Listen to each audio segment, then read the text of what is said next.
It's working, and now I will share my screen with you. Just a minute. Here.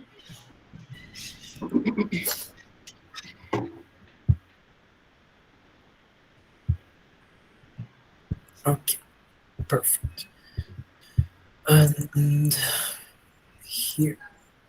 Okay.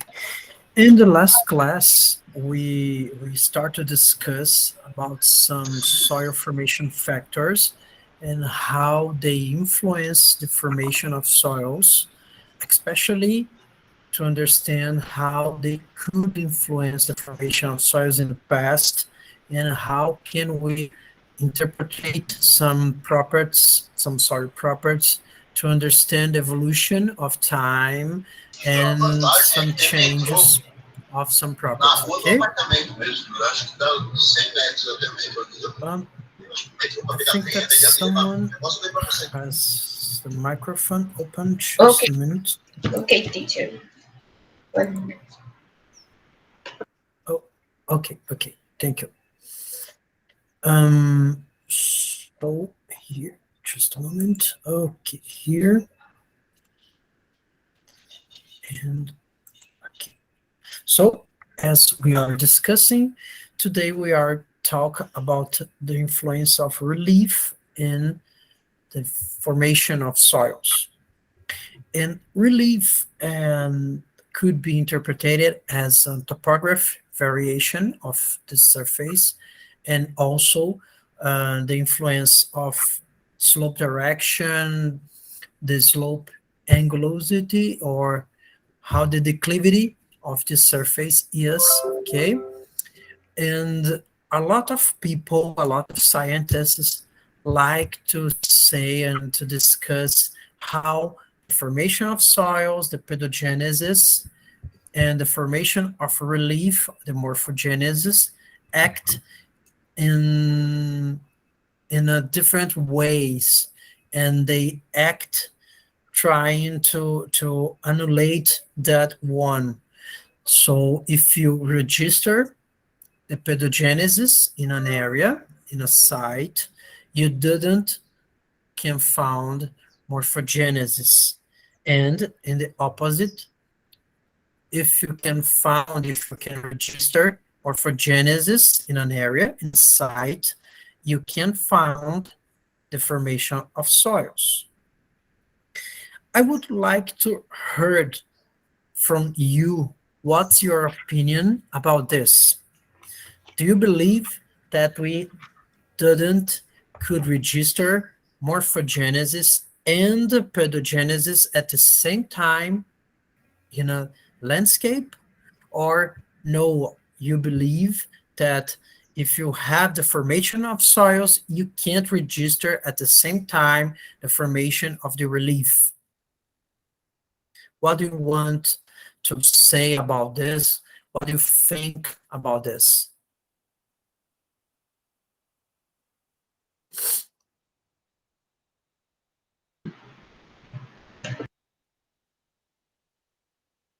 Please.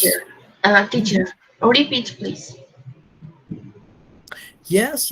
I'm asking, what do you think about the relation between the formation of soils and formation of relief? Could you register at the same time the formation of relief, the morphogenesis and pedogenesis at the same time in same place? Or do you think that if we found the formation of relief in an area, we can't register the formation of soils because they have opposite forces, they are opposite processes? I think the understand the relief is important about for um, register the the main material um, is usually for to make to produce the soil. Um, um, the relief can be different relief produce different order of soil, okay, and not only the relief is the the the five factors, factors,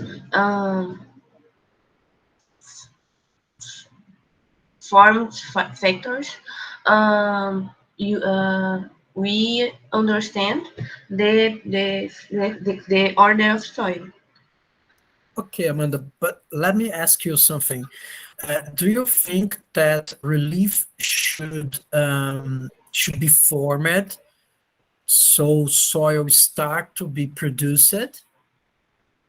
As if you have plateau, you just can start to create soil after a plateau it's done, is formed, or can we create at the same time these both parts of landscape? Someone raised his hand. Just let me. Oh, Nedima, please open your microphone. Okay. Okay. Can you hear me? Yes, yes. Okay. To me, I think the question is yes or no question, because in some situations you can formation of relief is not entirely on all the factors of soil formation, because I believe formation of relief does not have any business with microorganism. Okay. And rock or the landforms on its own is not the only parent material that forms soil. So leaf can still form and soils can be forming at the same time. In some situation, if other condition is favorable, or they can still form differently, like sedimentary rocks maybe can form after a soil is being formed. To my own understanding. Yes, yes.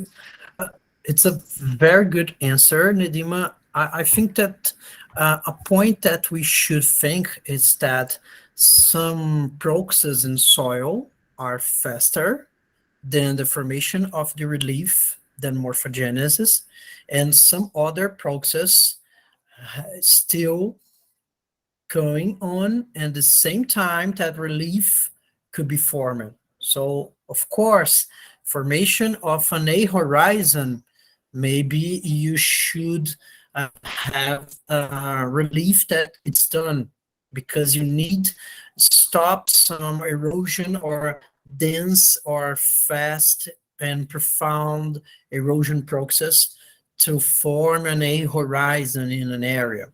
You need more or less stability, tectonic and erosion stability to create an A horizon.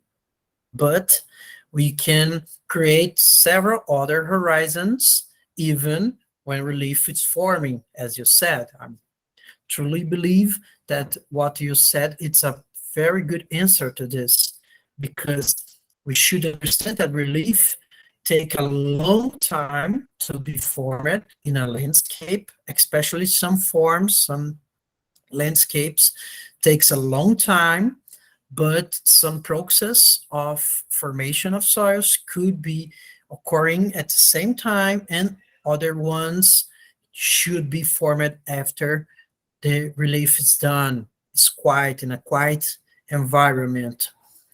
And it's quite interesting to say that, because as Amanda says, we have different soil properties in a landscape, and several of these properties are quite related to relief. So if you change some topographic or slope direction or the declivity in an area, you change the soil properties, and this change could occur at the same time. So it's quite interesting to us to understand that these two processes, they are not opposite processes. They could occur at the same time, and they occur at the same time. I think that in the past, we usually think then as opposite process, because a lot of geomorphologists, they usually think in this way, like if you are the uplifting of an area, the erosion stop, and erosion only start to occur after the uplift stopped. It's not a good sense to think if we are uplifting one area, the erosion is not occurring. Of course, the erosion is still going all the time. And when you start to uplift an area, the erosion comes very fast according to the sea level basal. And when uplift stop, the erosion continues. They will continues after we erode all the area, and the topography of that site is very close to the sea basal level. So we should understand that several processes, especially the formation of relief and the formation of soils, they could occur at the same time. Okay, some processes didn't occur at the same time because they need less time, they are faster, or they need more or less stability, tectonic or less erosion, and the formation of a dense vegetation cover, or at least stability of vegetation cover in that area, so you can create that horizon, like an O horizon or age horizon. You can create them very easily if you have a lot of erosion. Of course, it's quite easy to understand. If you want to accumulate, to concentrate organic matter, and organic matter are material very light, they could be very easily eroded, you should have a lower rate of erosion in that area, so you can create an age horizon or a O horizon. But a B horizon, E, C, several others, they could be created at the same time that you create relief. Okay. Let me return the presentation. Okay. Okay, we have some studies that try to put effort to understand this relation between formation of soils and formation of relief, of topography and declivity in areas. And this is a very good work, a paper that was published in 2012. And the author, he correlates altitude and weathering in Australia and show to us that they have an inversely correlation. So high areas in the highlands, you have less weathering and soils that in general, they are related to rock property, or they are shallow, or they are incipient, so the grade it's weak or it's not so well developed comparing to the lowlands. And the lowlands, they present deep soils, they present deeply weathered areas because those areas are more leached, and of course they could be more leached, and eventually they are formed from the erosion of these highlands. The exception for that, it's the alluvial sediments, colluvial sediments, and soils that are formed not by the rocks, not formed in situ, but they could be formed from materials that was eroded from these highlands or other areas and are accumulated and are sedimented in that area. Because these soils have a high variability, it could present feldspar, quartz, pyroxene, and several other primary minerals. They could be very well developed, that they could present a strong grade, or they could present a weak grade, depending on other formations, soil formation factors now. Because, for example, if you have a soil very close to the water table, probably the grade is not so strong.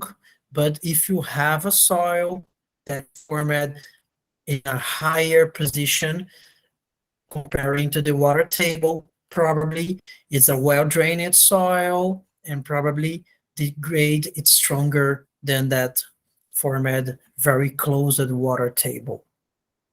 Okay? Teacher, when you call it about the alluvial sediment, I remember when I was making my dissertation in the histosol I was studying. We have a colluvial sediment because the area is very uh, lower, uh,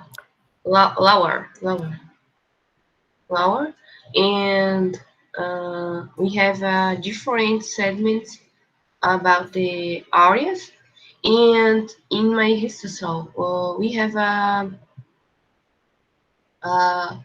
kaolinite. Kaolinite, yes. We have kaolinite between the organic horizons, and the possible is the kaolinite is how do I say transportado? Was eroded. Eroded, Yes. eroded the different areas for to these histosol. Okay. Is I think is the represented the the the the relief and the study about the relief in the landscape. Okay. Yes, yes. Yes, you also can analyze difference of crystallinity of this kaolinite, so you can differentiate. Okay, this kaolinite was formed by rocks here, and this kaolinite in the upper horizons are related from colluvium or alluvium from the erosion of the highlands or the slopes close to this area. So it's quite interesting to say that, because you can understand how minerals could represent different areas and could represent different processes that act in the soil formation. Yes. Yes. Mhm, mhm. And relief, it influences the movement of water. That's a quite important process to us, because water is related to leaching, and so we can lost several bases and we concentrate several other elements like iron, aluminum, manganese, titanium, and several other elements, or we can lose all of them. We can present a well oxidated soils, or we can present a reducing conditions that are related to reduction of iron, and we start to create a different morphology between these two soils. So if water is moving or not, if you present a well-drained soil or a poorly drained soil, it's quite different. And if you present a well-drained soil, how higher the soil is, more leached it could be. So we can understand that movement of water according to achieve the water table, achieve the sea level base. It's very important to understand how this soil could be leached. And we can find in some areas very and deeply soils that they are deeply weathered, and we can understand that probably they present a very drained soils in the past, maybe not today, but in the past. And so they present alkalinite, mineralogy. They could present iron and oxides, so they can present goethite, hematite, even if I can find today a lot of voids or a high porosity. And of course, relief is related to erosion too. So the loss of particles, solid particles, of course, you can lose preferentially lighter particles like clay. Clay is lighter than silt and sand and gravels. So if you doesn't register a high slope, but you have a lot of runoff, you just can register the loss of clay. If you have a high slope and a lot of runoff, you still register clay lost, but you can also reduce the erosion of sand, silt, and sometimes also gravels. So the declivity, it's quite important. And even when we have a low declivity, a low slope in the area, we also can register the loss of clay particles, of solid particles, because we register runoff. This is a very good picture to show us, as we can see, different soil properties in different soils according to the relief, according to the position in the landscape. In these areas, very steep and highlands, we found soils that are very shallow, and probably these soil properties like the base saturation, pH, content of potassium, calcium, phosphorus could be very related to the parent material from these rocks. So probably the soil properties are quite related and represent these rocks, incipient weathering of these materials. They generally present high content of gravels and sand in that areas. In opposition, these lowlands present very thick soils, deep soils that could be related from the material that was eroded from highlands and accumulated here in the colluvial ramp, in these colluvial areas, or even they were deposited here and reworked by river. So here we have the interaction between the river and the action and the speed of the river and the energy that river have, and the material that was eroded from these highlands. And so we have some soil properties that are not very related to these highlands. They are not, we couldn't easily identify which material was eroded, if was this rocks or other rocks that could be here. And if these rocks are granites and these rocks are quartzites, it's not so easy to identify, but we could. I will show you in the next classes how can we distinguish these materials, these soil materials, from these areas, from areas that was eroded from specific kind of rock and from another specific kind of rock. We just need to watch and see more careful the data, but we can distinguish these materials. In these cases, soils here are very easily to identify the how soil is distinguished related to these rocks, how soil represent very easily these materials, okay? And when we have highlands, but these highlands present a very low slope, they are flat like this plateau, it's quite easy to identify very deeply soils here, but at the same time, these soils are very leached, and we form ancient soils that could be related to these rocks, but they present some soil properties that are not so related because we register a lot of leaching. So Teacher. even, yes, Amanda? How do what is the soil leaching?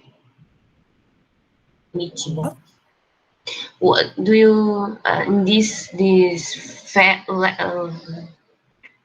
the last part you colored in the soils? We have deepening soils, okay, and you call it leaching soils. Oh, leached. Okay, Yes. yes, leaching. Okay, Yes. leaching is a process of loss of bases. Okay. So you can think that when we have old and deeply wetted soils, Uh-huh. you lost a lot of calcium, manganese by leaching Can because they be just, oxoils. yeah. Mhm. In Portuguese, we call leaching. Leaching is the same to Yes. lixiviação. So okay. Okay? It's Okay. the same Okay. process. Okay? Okay, teacher. Thanks. Welcome. So soils formed here, they suffer a lot of leaching. Of course, they also suffer erosion, but erosion is not in the same magnitude and the same way from these areas. Here, we can register a lot of gullies and erosion of several quantities of several meters and grams and kilograms of materials. And here, the erosion is not so high, but we register a lot of erosion, especially in the surface horizons.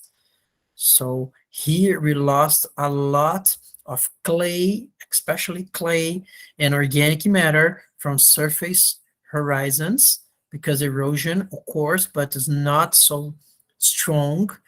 And here we register a lot of erosion and erosion of several horizons and erosion of several particles. Okay, of course, the lighter ones suffer more erosion. So clay, it's easily eroded. And if you have organic matter, it could easily be eroded. I'm sorry. But it's just because they are lighter. And here we suffer the erosion of all particles. Okay. This is a very good picture from the chapter that I share with you. It's just chitina, chitina that present how soil properties change across a slope, through a slope, okay? And we can just see the summit, this higher part of the slope, the shoulder, that area we have a high angulosity, a high inclinity, the back slope, the foot slope, and the toe slope. Someone raise his hand just a moment. Teacher, Yes. me. Mhm. 1 minute. I have a doubt about the difference between the Yes. cutting and topo sequence. Oh, Topo sequence. okay. Yes, it's not so easy to identify them. The topo sequence and the Yes. KT, yes, especially to the geographers, they always are working with that, and sometimes you should choose one. It's not easy, okay, but the topo sequence is when you just are analyzing variation of soil properties in different altitudes, okay? And in these cases, you could present different soil parent materials, you could present different vegetation cover, you could present different age. Is not only a variation of topography, it's not only a variation of relief, it's a variation of several other soil formation factors, but you're analyzing how they change in different topographies. It's just that. Okay. So when you are studying a topo sequence, you are studying the variation of soil properties according to the variation of soil formation factors, but the soil profiles are organized in a different altitudes. Is what you want to highlight. Okay, in these highlands, like this. In this area, I dig a soil profile, and they have this, and that soil properties. In this area, I dig another soil profile, and blah, blah, blah, blah, blah, blah, blah, blah, blah. And here I dig a third soil profile. They have different soil properties. Okay, but what explain these differences? Okay, JJ, I can see here I have, no, not here, here I have granite, so it's a highly resistant rock. Here I have some phyllites, some shales, that they are rocks that are has a moderate resistance. And here I have a limestone. So the soil formed in the bottom, in this case, in the back slope, it's formed from another parent material. It's from a sedimentary rock, here a metamorphic rock, and here igneous rock. So we have at least differences of parent material that could also be related to differences of vegetation cover and several other soil formation factors. This is the topo sequence, okay? Okay, the main question in topo sequence is the altitude. Okay. Yes, it is not exactly the main question. It's one way to understand these variations. Okay? Okay. Because you can think that you want to organize the data, you want to organize how you understand the landscape and this soil properties variation, but you will use the topography to organize the data. Only this. You collect the soils in different topographies, in different altitudes to represent a landscape variation. Okay? Okay. Okay, teacher. Okay. But you know that probably you have several variations. You can identify a variation of parent material, you can identify a variation of age of the soils, you can identify a variation of vegetation cover. This is the topo sequence. And the catene is formed by only a variation of altitude. It's only a topographic variation. So you did soil profile here, soil profile here, here, here, and you want to discuss how these soil properties change through the slope, but you have the same parent material. You have the same vegetation cover. All other soil formation factors, they are freezed. They are the same for all soil profiles, and only topography are changing. Do you understand now? Yes, teacher. Yes, yes. When you study about the oh my god, uh, análise de cobertura pedológica is the same of the cutting, okay? Depends on that area. Depends on that Okay. area. You can have both. You can have both. I'm not. I'm not saying that you should just give up from these terms, but I'm not think that they are very easily terms, very easily definitions from tropical soils. Because when I receive an article that I want to I want to read or I need to review, I really want to know how the soils formed in the lower. It's formed from the same parent material from these highlands. And several times the authors, they couldn't provide all data that can prove that this soil is formed from the same parent material from this one. And only relief its influence these differences between the soil profiles. In tropical areas, we have a lot of erosion, and especially in South America, and I'm saying about South America because I didn't know very well how Africa evaluated in the recent past from Cenozoic area. But in South America, we register a lot of variation of climate conditions.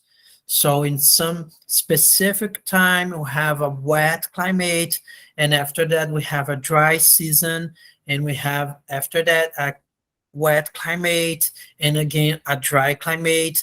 And sometimes the change is very diffuse, and sometimes the change, it's abrupt.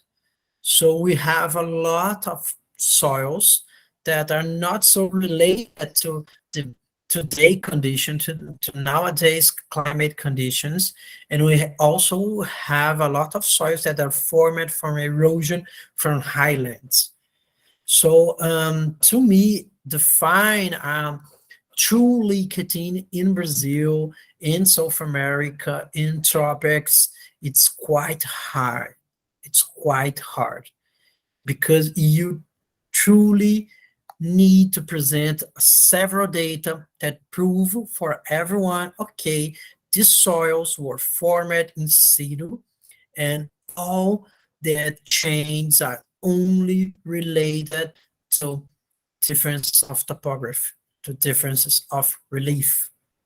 And to me, it's not easy to prove this in tropical areas. In temperate and glacial or periglacial areas, it's quite easy to prove that, but in tropics, when we have a lot of rain, differences of vegetation, highly differences of vegetation, and especially when we have several parent materials that are present in slope and they present difference of resistance to weathering, it's not easy to prove that. So maybe it's easier just to say, okay, I'm studying a topo sequence, or am I studying the differences of soil through a slope, and I just avoid to use a definition. Oh, this is a topo sequence. Oh, this is a catene. Okay, I'm just studying how soil change in a slope. Okay, it's enough to me, and I just will present the data and we will discuss what influenced this changing, what influenced the change of the soil properties. Okay? Okay, teacher. Just a curiosity, catene represents, this word represents in English chain. So you need to understand that all the soils are related to each one because they are in the same conditions, in the same timing, in the same landscape, but they are formed by the interaction of the same soil formation factors, except by relief. Okay? Okay. Okay. And in this picture, we can see very easily the variation of some soil properties according to the relief, like the content of gravel. So that coarse fraction of soil represent higher contents in the upper areas and represent lower content of these materials, of this coarse fraction in the lower positions of the landscape. And it's quite easy to understand why we present higher content of gravels in the surface here, because we have less energy to erode this because they are heavy. When you start to dig in areas that has some slope, some inclinity, they present a decrease of the content of gravels in the surface, but in subsurface, you present a high content of these materials. And when we go to the lowlands, we present a higher content of gravels in subsurface horizons comparing to the surface horizon. It's because this area, the gravels, was eroded in the past when we doesn't have a dense vegetation cover, and they are buried by finer materials, by the fine fraction. So in the past, gravels was eroded and they are buried today by finer materials, recent materials, materials that are being eroded today, even when we have a vegetation cover here. We also can see in the clay distribution of soils, we present higher contents of clay in surface horizons, and in the lower conditions because clay is lighter than coarse fraction and silt and sand. They are easily eroded and deposited in dead areas, these low energy sites. And in the high areas, the highlands, they present a lower content because they are eroded. They are easily eroded from these areas to this lowland, to this low energy sites. The content of organic carbon in soil, it's also quite related to the content of clay because the organic carbon, it's also a light particle. Carbon, it's a light element, so we present, and the organic matter, it's composed essentially by carbon. So we present higher contents of organic carbon, especially in the surface horizons in these areas, because all the organic materials that could be produced in these areas, in the highlands, in the summit and shoulders, and the slope, will be easily eroded and deposited in these low energy sites.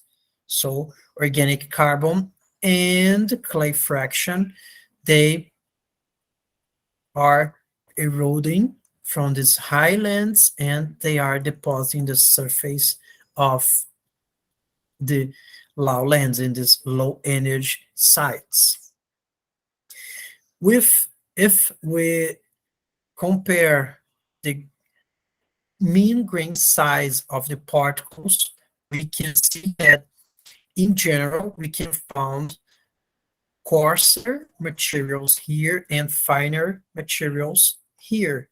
So it's quite easy to understand that fine materials that can be easily eroded will be accumulated in lower conditions, in lower altitudes and low energy sites. And of course, those materials that present a high size, they will be accumulated here because they are not easily eroded by the action of the water or wind. Okay, in this case, we are thinking in water. It's not a semi-arid or arid condition. If we present the geometric mean grain size distribution of a wind or semi-arid region or even an arid region, this result could be very different, okay? Teacher, organic carbon and clay have same dynamic, okay? Yes. Yes, okay. Okay. Because they are lighter, just because Yes. that. Okay. Lighter than the other materials. Okay. Okay, good. And now we need to think, how can we measure change of relief using soil? Think, if I'm in the field and I'm studying the evolution of the landscape, I'm studying the evolution of relief in a site, which soil properties should I looking for or should I describe to understand how relief changed in the past?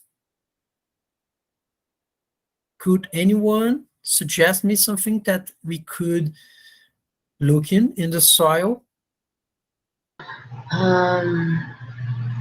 With altitude, how can we feel the change? Yes. The dating with the dating can be. But how date could be related to relief? Because if I have dates more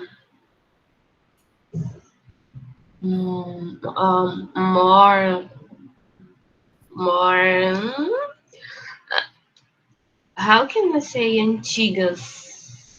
Ancients, old. older, yes, olders. If I have a older dates, um,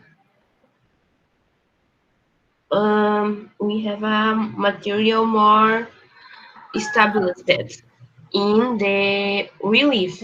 Esta- Mother, your established. voice is breaking.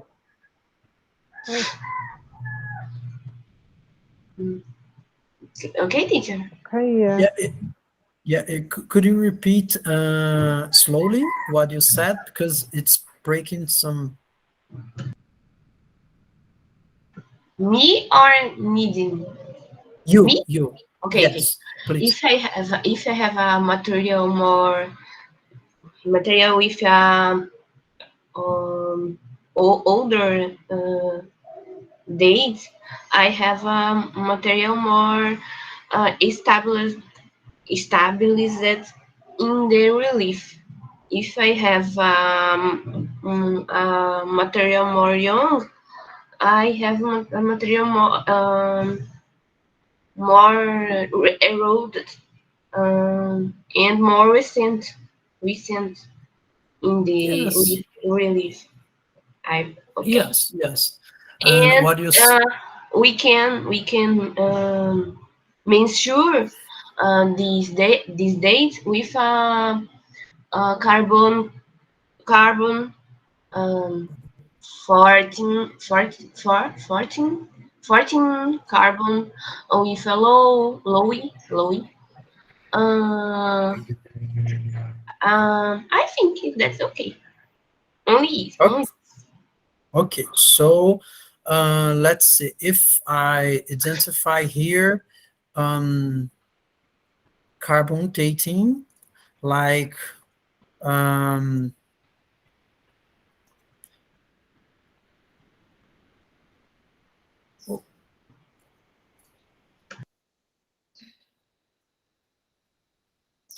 and here carbon dating, something like,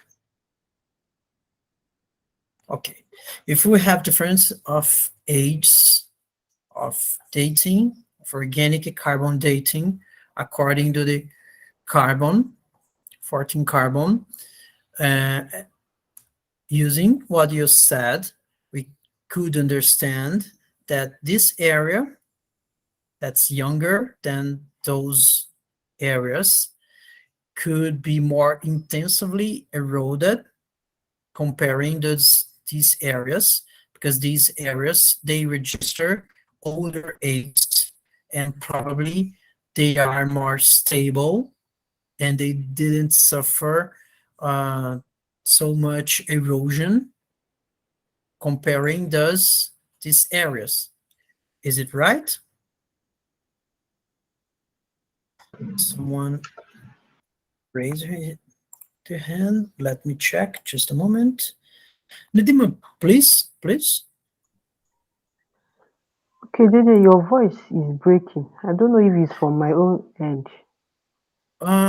My voice. Someone is having the same problem. My voice is breaking to you. Can you? Yes, I don't know if it's only me. Carolina, Amanda, Johanna, could you read me? Can you listen me? Yes, Yes, teacher.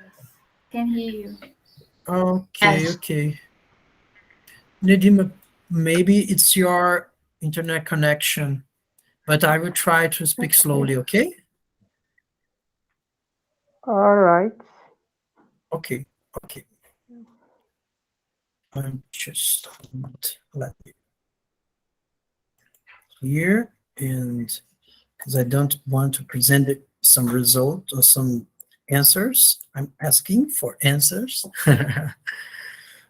So Amanda suggests to us that the radiocarbon age of material could indicate to us if an area is more stable or suffered more erosion or still suffering erosion and we could compare which areas are younger and suffer erosion comparing to the older regions. Teacher, Yes. with process pedogenetic process can be measured change of the relief, because if I have a order oxysoil in highland, I have a kind of soil more older. But Mhm. if I have I don't know, Yes. candy soil in the medium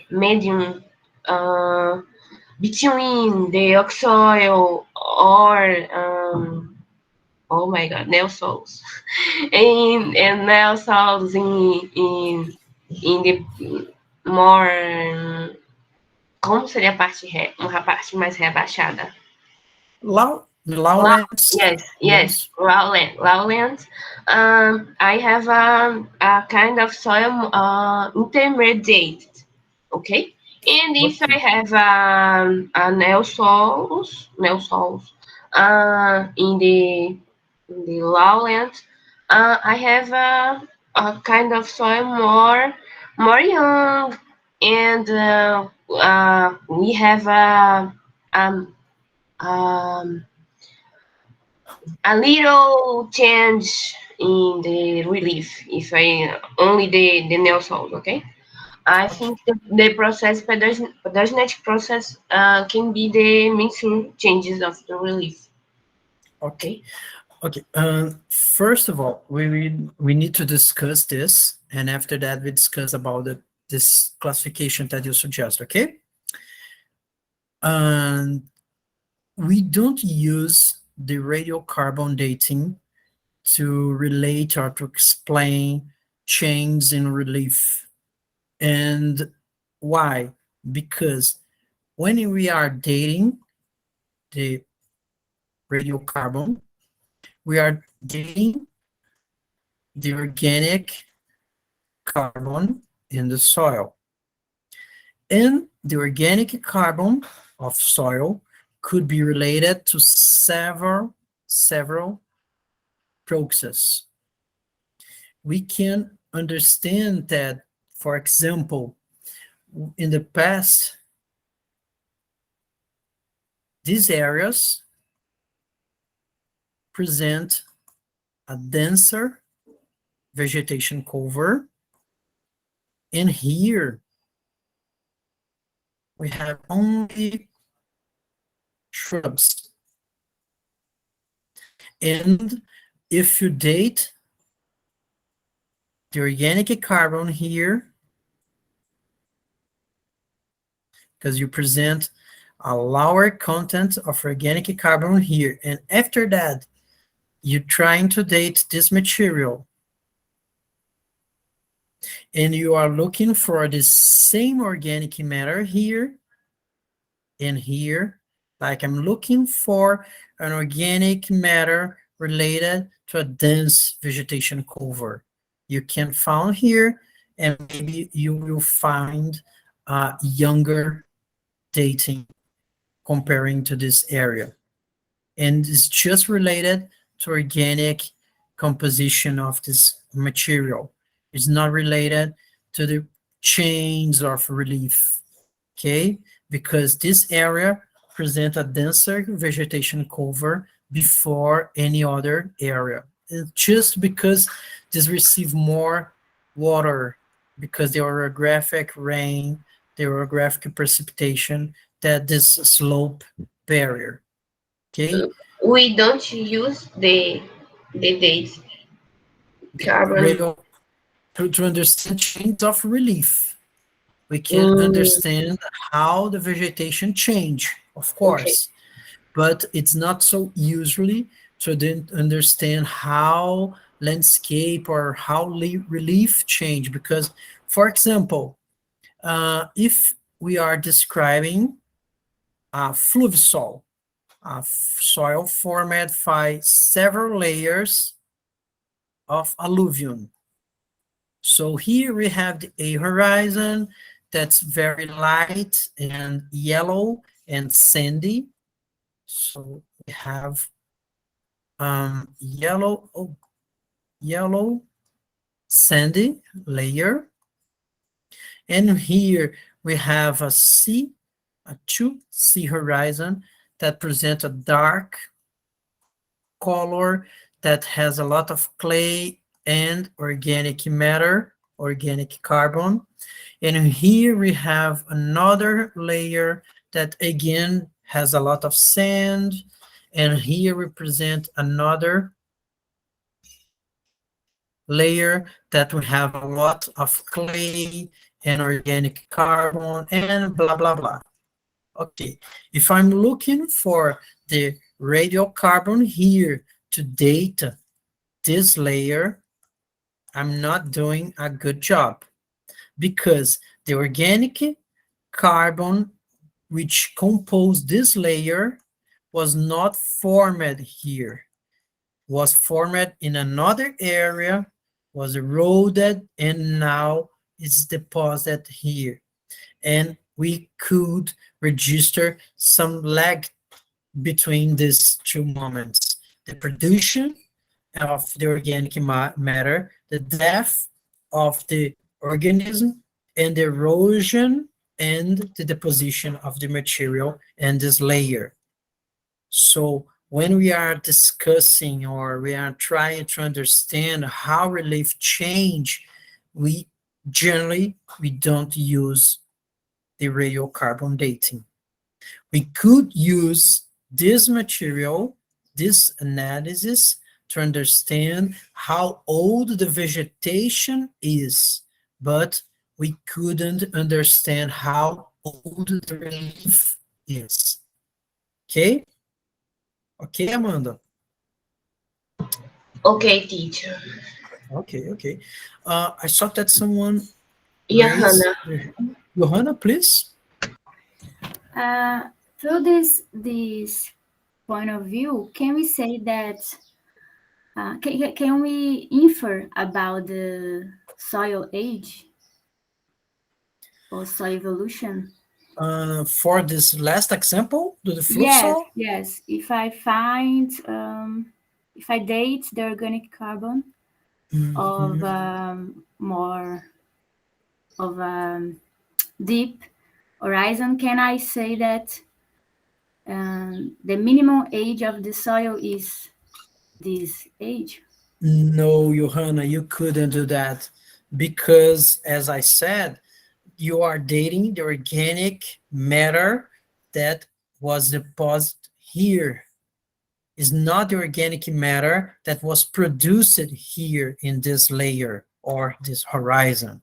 Okay, it's different from soils that was formed in situ, or that organic matter was formed by a vegetation that's over the soil.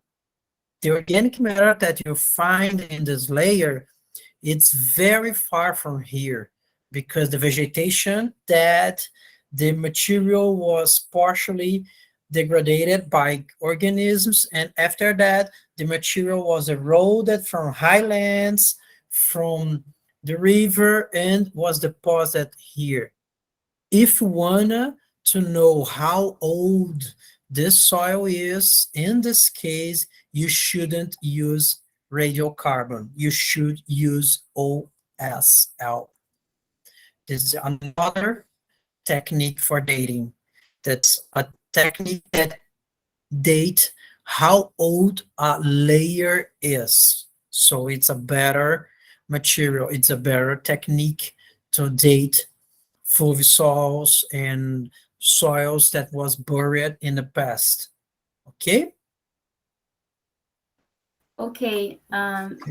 One more question. For example, if I find in a soil a bone, and I date this bone, I obtain the radiocarbon dating of this bone, and it is buried in the soil. this information can tell me something about the soil age or not? You know, you know that that soil is younger than that bone, just this. Okay, so if you have a bone that has 2,000 of years, you know that that soil was formed after that, because the bone is buried, but didn't say something about the soil, specifically about the soil. Didn't tell a lot for you about the soil. Tell you more before the soil. So this material was buried here, and we have a lot of problems because in some soils we also can find some bones and other materials that was buried by men, or even was buried by termites. And in this case, we also can find some materials that's not older than soil because they are buried. They are not deposited. So in this case, if you date the bone and you want to know the date of the soil, I suggest you to date the organic matter of the soil. So you can understand, okay, this soil has 10,000 of years, and something like 2,000 of years before the present, someone dig the soil and put this bone there, or buried someone here and close the hole and go ahead. So this soil is older from this bone, because someone dig and put the bone here. But you need to date the organic matter of the soil, and you need to date the bone. And the organic matter of this soil just help if this is not a fluvial soil. It's not a soil formed by layers of alluvium. Okay? Okay? Okay. Okay, Yes. okay.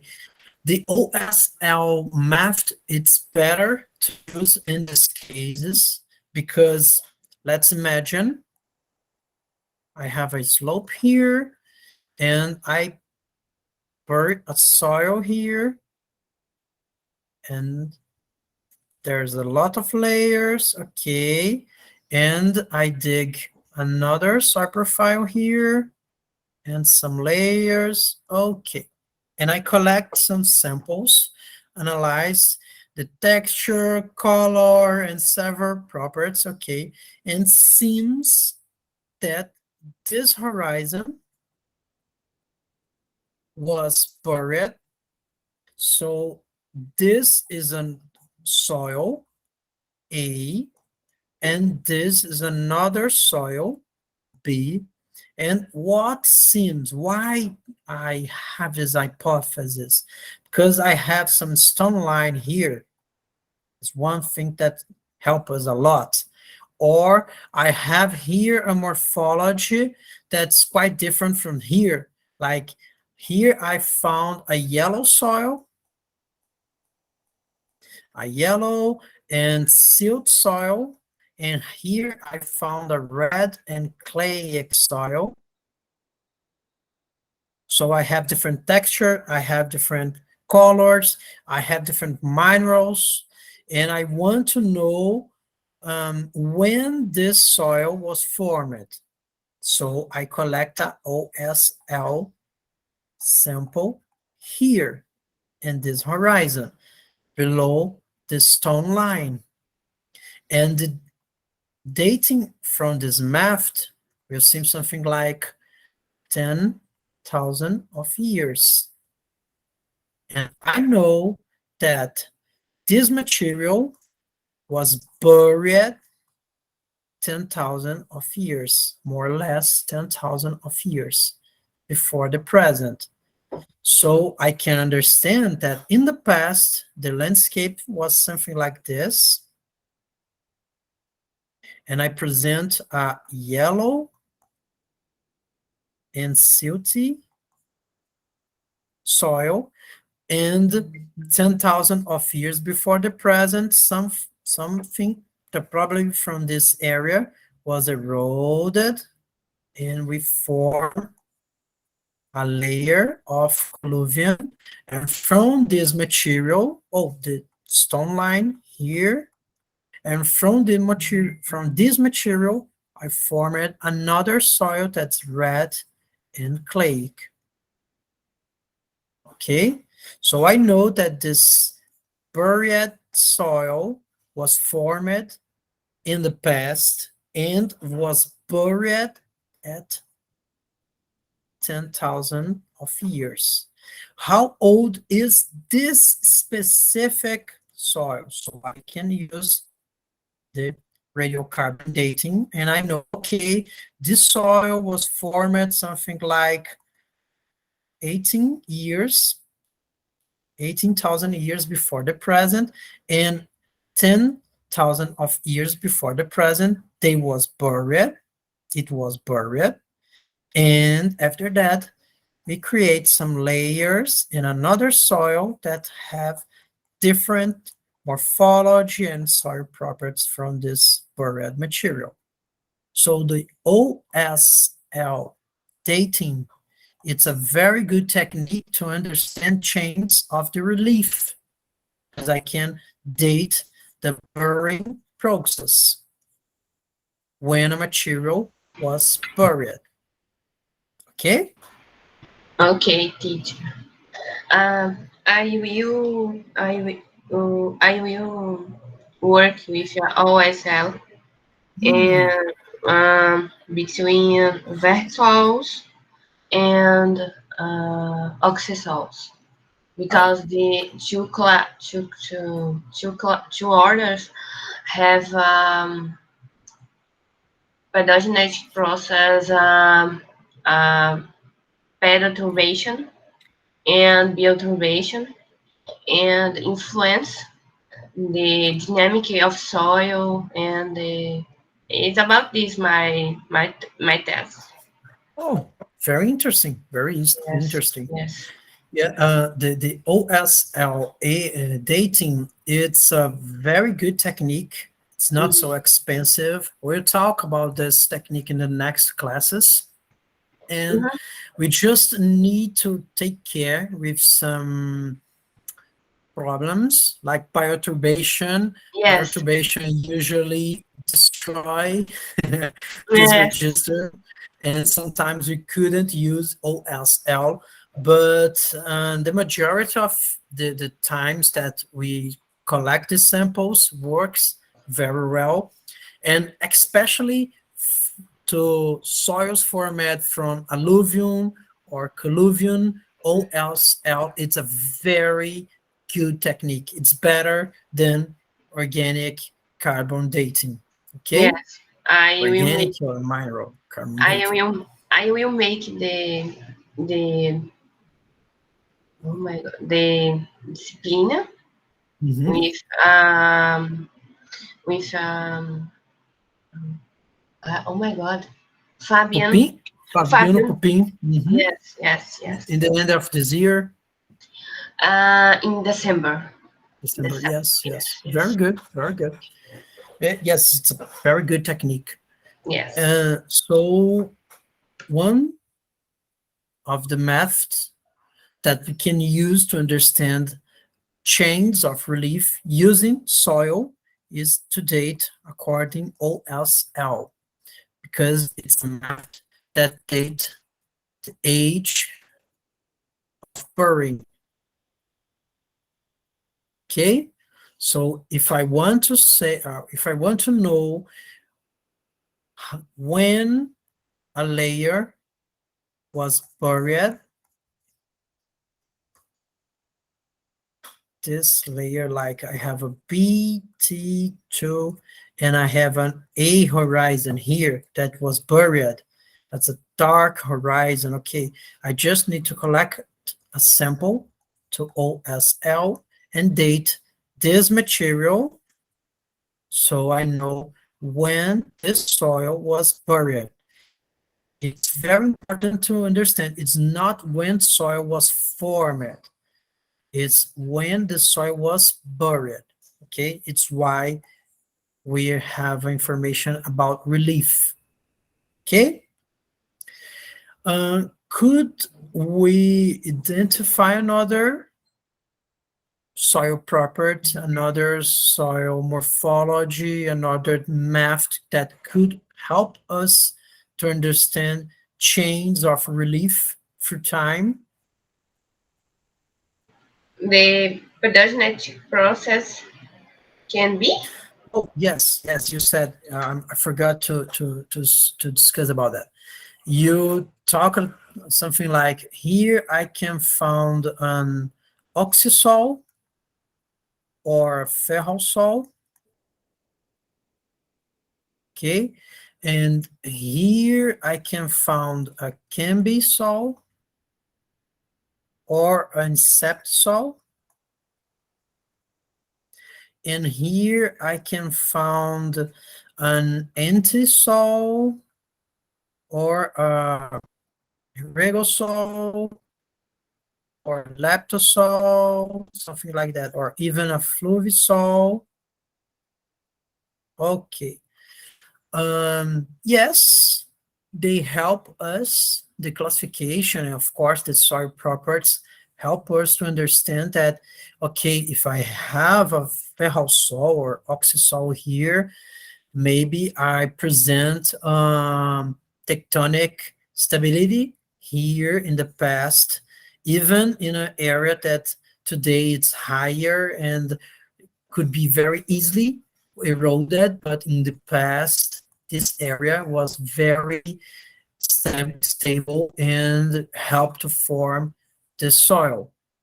And here I found a cambisol or a septisol, and probably I have a moderate condition that I have erosion, I have a recent erosion, but it's not so deeply, it's not so strong.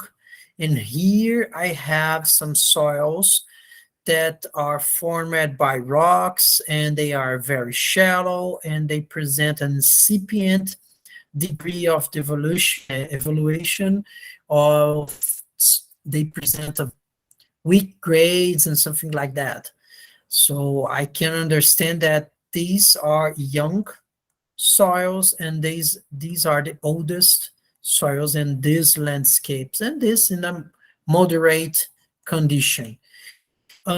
These are qualitative informations, but help us to understand. Of course, they just feed some hypothesis, so we should be careful with this information. We should take some measurements to approve or to approve this hypothesis, because we have a lot of exceptions. Okay, for example, we could present some soils here in these highlands that are very old, but they are buried.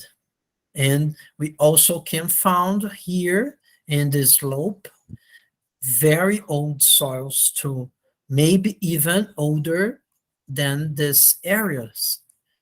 But these soils was formed in different climate conditions, and these are formed today in the present conditions, in present climate conditions. Okay, so we should take care about that, because an oxisol or a ferrosol, it's not necessarily an ancient soil, it's not necessarily a very old soil, okay, because they depends on the parent material, climate, and the other soil formation factors. And when we are saying about a leptosol or antisol, we are not saying about a young soil. They are not always a young soil. They just did not suffer a lot of pedogenesis, and they could be very old, but the erosion keeps that soil shallow, or keep the grade weak, or the water is not so wet, so the vegetation and the organisms didn't increase the organic carbon, so the pads are not so strong and not so well formed, but it's old soil. So we need to take care about this, okay? Okay, teacher, I remember chemistry analysis can be the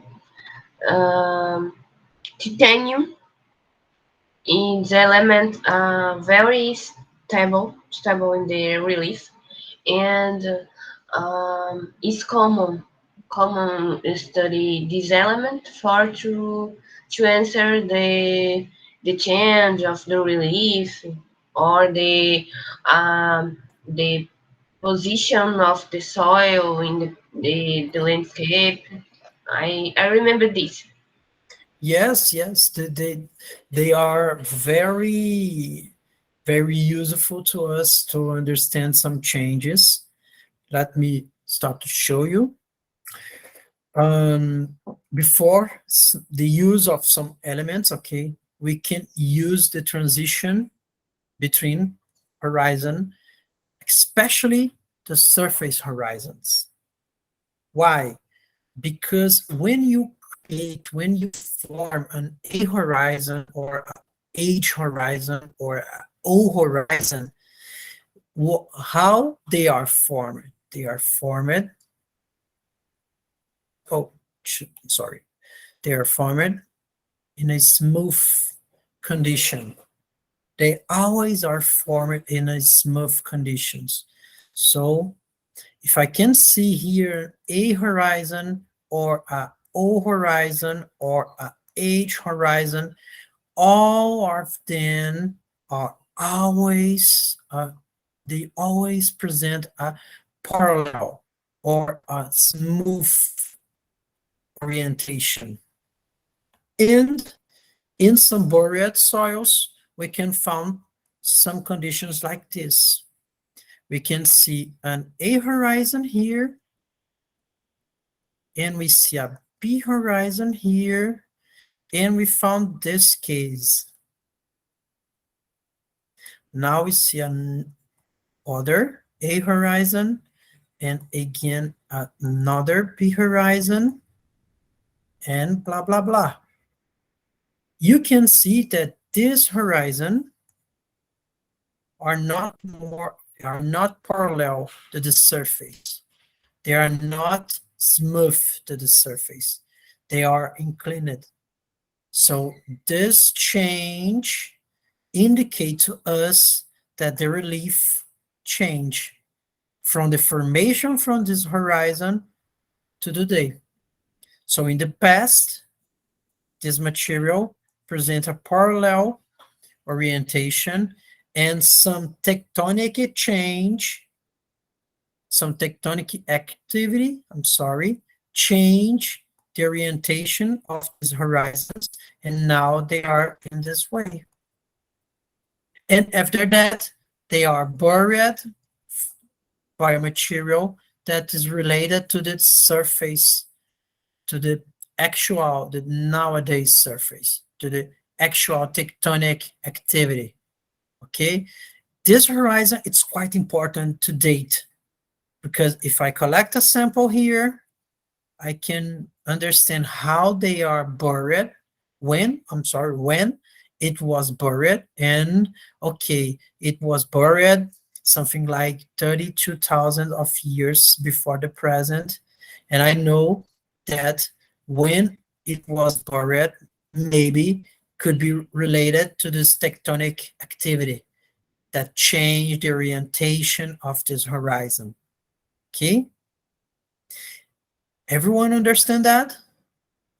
That the transition between some surface horizons could help us a lot to understand some change, some tectonic change in an area.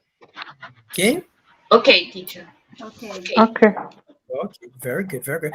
It's something that's very easily to say because it's in front of you, and the colors and the partner of the structure show you this condition. So we always should use this information because it's a very important information to us. I usually say that, okay, the soil is giving you a tip how the landscape evaluated in the past.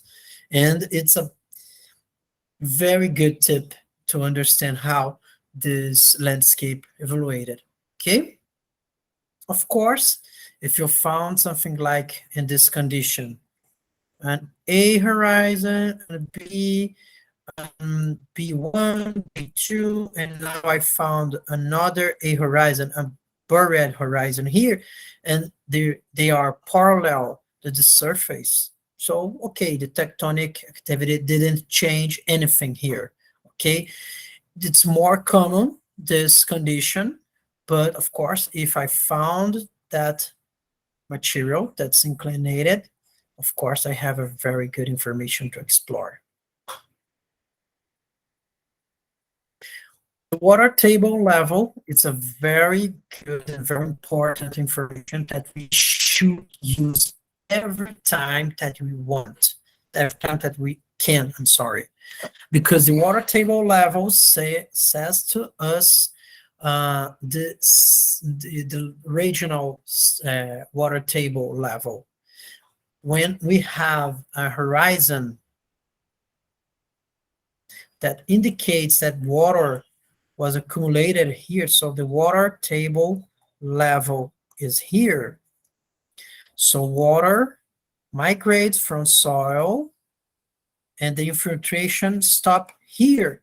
So the water table marks a regional level of weathering, of leaching, and erosion. So I know that the water table level mark today, if I dig from a modern soil and found the water table level, I know that weathering stops here, I know that leaching stops here, and I know that erosion stops here. So soil could be eroded up to achieve the water table level, but not more than this. And if I found a soil that present some marks that, okay, I have here a horizon, and here I have a mark that in the past, here I could found the water table level. And now I have another horizon here, another horizon here, and now I can find the actual water table level.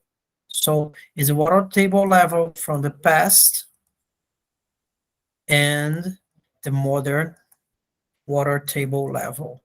It's very important to us. If I can find some horizon that could show us that water table was in an upper topography, in an upper condition than the modern, show us when this material was formed, and we can measure the downing of the water table level. And the water table level is quite related to erosion. So if I can measure this change of the water table level, I also can measure a erosion rate and the evolution of the landscape of an area, of a site. So it's very important to us. But now I want to ask you, which horizon or which horizons could tell us that water table started here in the past and the water table is here now? Someone could suggest me which horizon could help us to understand the evolution or the migration of the water table level?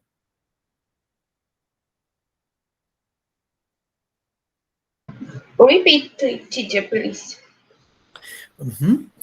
Amanda, which horizons or which horizon could tell us that in the past here I could identify a water table and says to us that today the water table is here.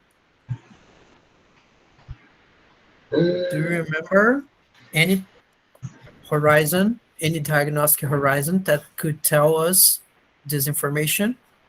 The horizon H or horizon O? No. No, not exactly, because the H horizon is a surface horizon, so it's not the water table level. Needing Okay, and please open your microphone. Okay, JJ, to me, I think the one that will show the water table initially horizon C. Mm-hmm. Then in the past, where the water table is, any horizon before W or L. Okay, and yes, I'm agree with you, but the sea horizon is not a very good proxy to identify the water table level, because you can't identify any change, and you can date the sea horizon very easily, because you didn't have a lot of organic carbon in the sea horizon. And if you're trying to date the burial age of the sea horizon, is not interesting dating method, because the sea horizon was not buried in this condition. And even if it was buried, the burying age is not related to the age of the migration of the water table. And the sea horizon, it suggests us that water table stop at here, but we have several sea horizons that we can register water table in lower conditions, in lower positions. Okay, so let's think about another horizon could help us better than the sea horizon. Okay, someone open the microphone. Yes, the gray horizon, maybe. Yes, the Glare horizon, it's a good horizon that show us where the water table is, but he usually don't tell us where the water table was. Yes, so it's just a half of the answer. If you have here like a hair horizon, and here a CG horizon, like a clay horizon here, you know that today we have the water table here. Today here we can identify the water table level, but when you are looking for soil that, okay, this was a water table in the past, and several times it's not anymore a glaic horizon, because he didn't preserve the redox morphic features. The gray color, they could present more structure, and the organisms start to act here and produce voids. So you destroy all the morphology that you are common associated to the glaic horizon. So help us to understand what a table is, but it not present to us where water table was. Okay. Okay. I will present you which horizon should we look in to know where water table was in the past? Think that we have the A horizon here, and this area has a very wet climate and the rainfall is very high, so water infiltrates and penetrates through soil, and water table is here. Water table level is here. So all water stop to migrate when water achieve this position. Okay. If the migration of water brings some organic materials, organic carbon, you also migrate organic carbon that was produced in the A horizon and migrates now to produce here a horizon that's carbon rich. It's formed by organic materials and mineral materials and register an ancient water table. Because when this water table moves for this condition, now the migration of organic matter continues to this position.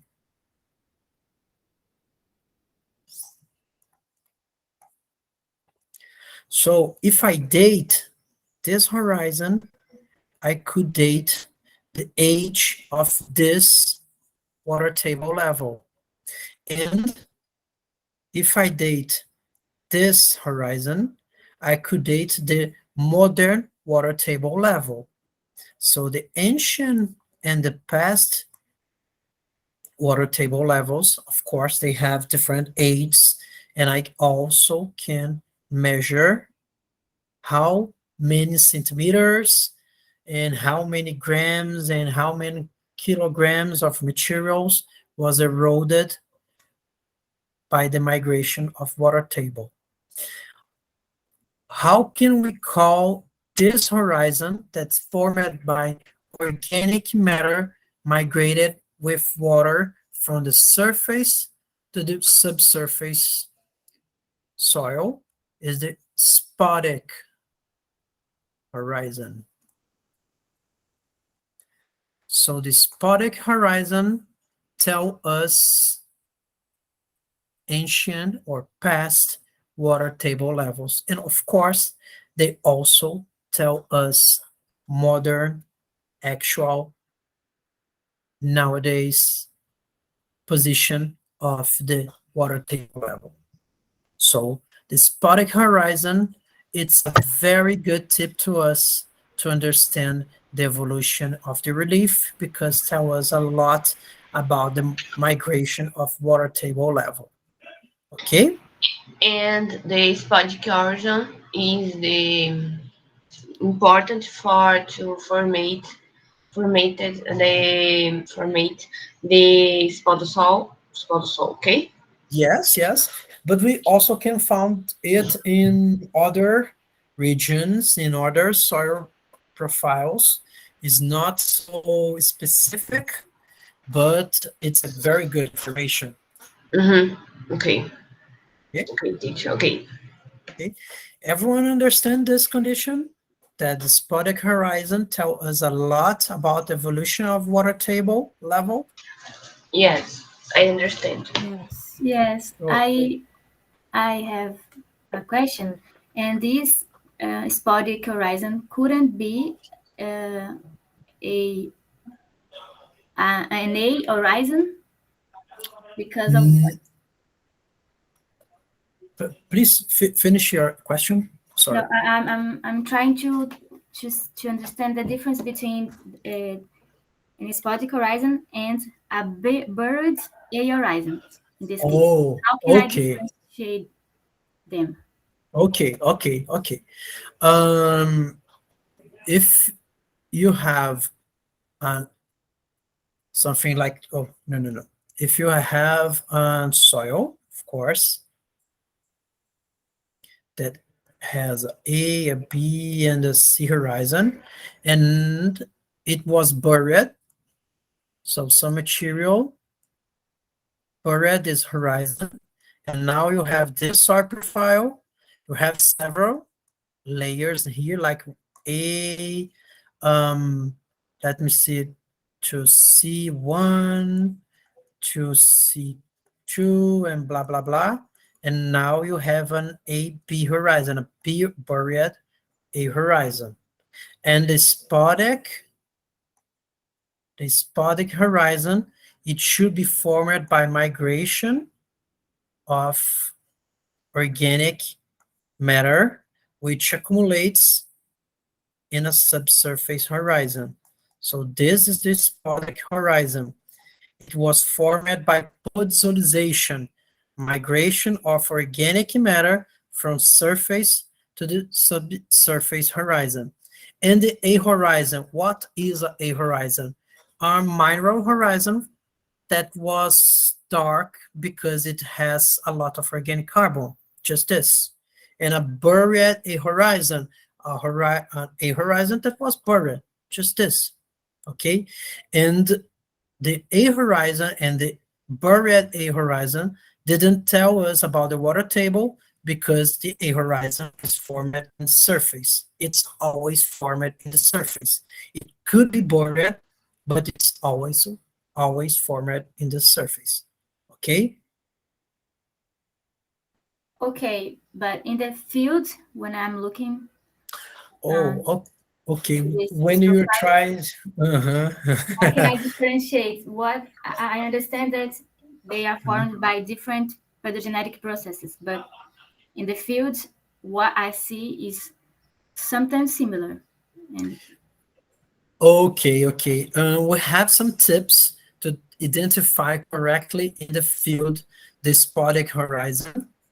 And it's quite common that the spodic horizon presents some organic cutans or organic, I forgot the word in English, organic layer. No, it's not organic layers, I'm sorry, just okay, organic infillings and organic coats. So if you catch some grains, especially sand grains, and you look with your eyes, or if you use a microscope to describe this, or even in the field, if you careful watch them, see them, you can see that in a spodic horizon, the grains of sand, they always present a coating of organic matter. So they always present a cutan, organic cutan, and coating of organic matter that was migrated from the surface to the subsurface. In a horizon didn't present this condition. And a buried A horizon didn't present these materials. And sometimes it also can found some infillings of organic material.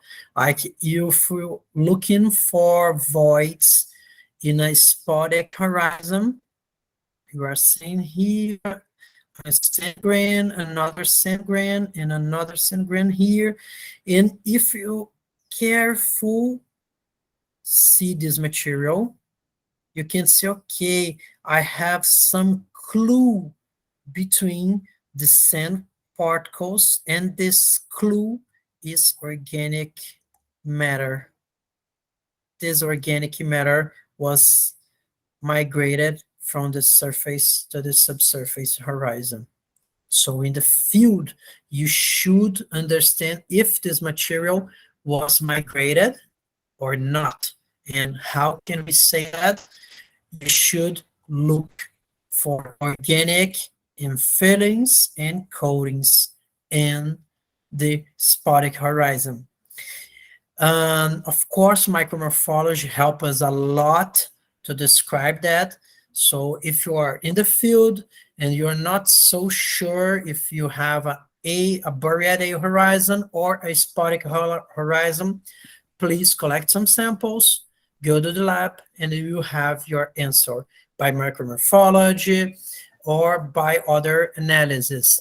The spotted horizon commonly have higher contents of iron and aluminum because organic matter usually migrates, usually spuds by iron and aluminum too. So generally, spotted horizons present high content of these elements.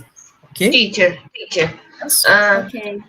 When have iron and aluminum and organic matter, we call it Ornstein. Okay. Yes, if it's hard, it's difficult to break it. We call it Ornstein. Yes. Okay. I look Ornstein more dark color, and because the organic matter, and Ornstein more red because they iron. Yes. The iron.